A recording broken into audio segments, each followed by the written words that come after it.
What's up everyone, Dylan here, and we are going to be doing the second portion of our guide, which is shipping the item and preparing the item for shipping. So what I mean by that is, in order to get an accurate estimate on what it's going to cost us to ship the item, we have to have an accurate idea of the dimensions of the box as well as what the item weighs in its ready to ship status. I don't know why I did this. Probably could have figured it out without those. But what I mean by ready to ship is we need to have the exact weight of the item once it's in its box and for the most part wrapped up, have the scrap paper in, or the air bubbles, whatever we're using to make sure it doesn't move around in the box. We need to have all of that in because the weight of the item itself will be much different than the item of the item when it's ready to ship. So we're going to start by just covering a few basics of what we need here. I'm going to have to step in front of the camera. I apologize. First thing, you need a little shipping measuring tape. Just nothing fancy. You're going to need a shipping scale. Don't need to get one as heavy duty as this one here. You're also going to need some tape. You're going to need ideally a tape gun, and you're going to need boxes.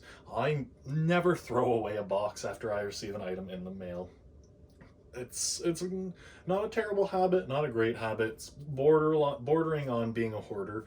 But if you do need boxes, I recommend definitely picking them up on Amazon in bulk, because you have to remember that the cost of all these additional things like the air bubbles to pack inside, the cost of the box, the cost of tape is going to factor in to the ROI and into your profit margins, because the stuff ain't free, right? So first thing that we're going to do, I'm going to go ahead and put my scale on the ground here. You want to make sure that you have a hard flat surface on where you should put your scale onto, because if it's a little bit wobbly or on the tabletop here, it's not going to give you an accurate idea of what you're working with here. So I just checked, Skycam is still going here. I don't know if it is actually picking this up. Okay, there we go. So on Skycam, I don't know if you can see, I have 0 pounds on the scale here. And the first thing I'm going to do is show an example of what I mean of an item's weight directly versus the shipping weight. So I'm going to reach down here and grab our minion box here. So what we're going to do, the scale is zeroed out. I'm going to put that down there. So it is showing here on Skycam, don't stretch the cable, 2.6 pounds. 2.6 pounds. Okay, so we're going to just pick the item up. It goes back down to 0, and then we're going to weigh it again. You always weigh it twice to make sure that you're getting an accurate reading. 2.75 pounds. Let's move this back a little bit. Relax the cable a little.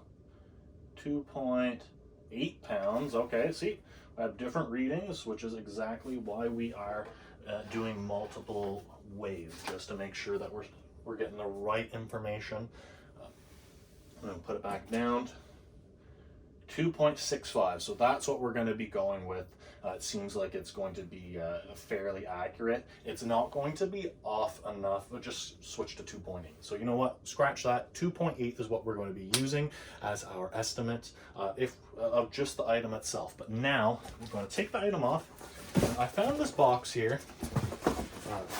So what I mean, what we're going to be looking for in a box is you want to find one that leaves the least amount of space as possible in the item. So ideally, the box that we'd ship it in would be the exact size of the item, so there's no room inside the box for the item to move at all, because the more space inside, the more the item moves, the more possibility of the item being damaged, which is unfortunate, but this is why we take the proper steps necessary. So as we can see, there is some space here.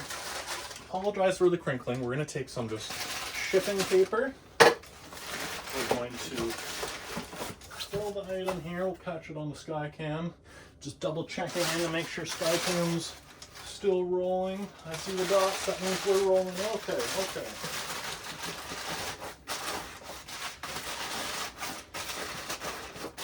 And there we go. bring it over here so you can see there. This item is not moving around at all. So I would say that this is ready to ship status, because all we would be needing to do is seal it up with a piece of tape and then put our label onto it. So what we're going to do is we're going to weigh this item out now that it is ready to ship. Remember, before it was 2.8 pounds before. We are at 3.25. Okay, it changes a little bit depending on how tense the cord is. So I'll put that down there and leave this number for the Skycam. Just take my word, it is higher than the 2.8. We're at 3.25, but we're always going to measure twice, right? So we're going to pick the box up, place it back down, 3.15. Okay, we're going to pick it back up, put it back down, 3.15.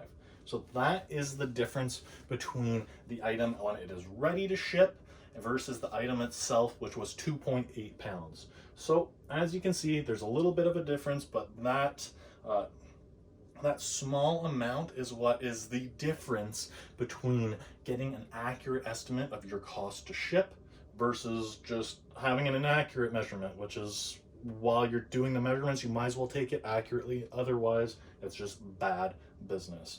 So just to give you another idea of shipping, we're going to go ahead and take the vans from that last video.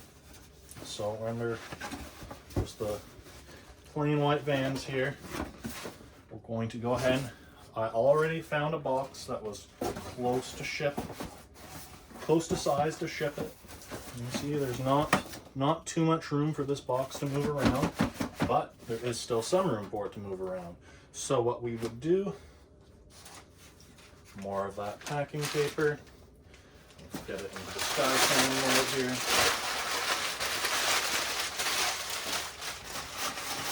Skycam is going to pick us up. And we are going to be doing that.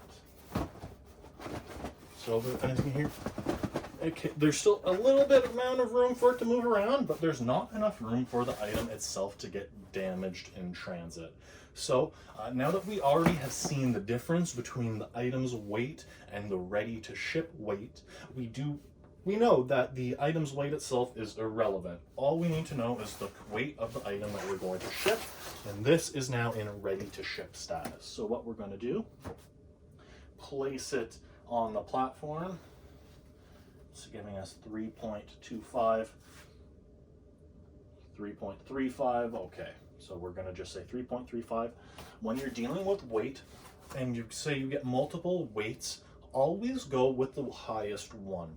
That way you're not going to be dealing with any surprises in case your item gets randomly selected for a weighing or something by the shippers. It's always better to overestimate slightly than to underestimate. I do know that there are people who, let's just say their item is 15 pounds, they'll put that it weighs 10 pounds on the label, and you know what?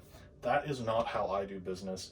I would rather spend an extra few dollars, make sure everything is done cleanly, correctly, and that there's not going to be any issues. It's just not worth it. If you want to go ahead and underweigh your items, go ahead, but you're not doing business the right way. I'll just flat out say it. So we'll go ahead, put this back down on the scale, 3.2. Okay, pick it back up. Final weighing here. 3.3. So that is what we're going to be using. And now is when I'm going to be showing you how we're going to go ahead and make sure we remember everything. I'm going to take a blank piece of paper here. First thing we're going to do, we're going to take the box here. Let me move this to the side and get it in the Skycam view. Skycam, it was 3.3 lb. And we're going to do the vans. Revolutionary stuff, I know. Writing down the weight so you don't forget it. It's mind-blowing stuff. But what we're going to do, we're going to go ahead and take the dimensions now. So what I do is I like to just draw a line there. Boom. And boom. So basically, it's going to look like an arrow pointing down, but this is going to just be a representation of the corner of the box. See the similarities? We have this side across, this side, and then the height of the item. So what we're going to do, we're going to go back to Skycam here, and we're going to take our measuring tape. We're going to go ahead and take our first measurement here, and that is 6 inches across. So we're looking at the item this way. I measured this side here, so we're going to go ahead, fold this down so I can actually write, and do 6 inches across. Okay, not mind-blowing stuff here, but I'd rather show the process so you know exactly what to do. Top here we're going to be doing 10 and a half, and then finally we need to get the length of the item. Okay, if I can hold on to this, just lay her down, and that is, we're going to round up to 16 inches. So I get the paper here, it was 16 inches, and it was 10.5 inches up top. And just like that, we have the dimensions of our item, and that is all there is to it in regards to getting the dimensions and weight for our shipping estimate. Now what we're going to do, we're going to go upstairs to the office on the computer, and we are going to show you how we go ahead and get a few estimates to get an idea of what we're going to charge our customers to ship the item. So I'll see you in the office.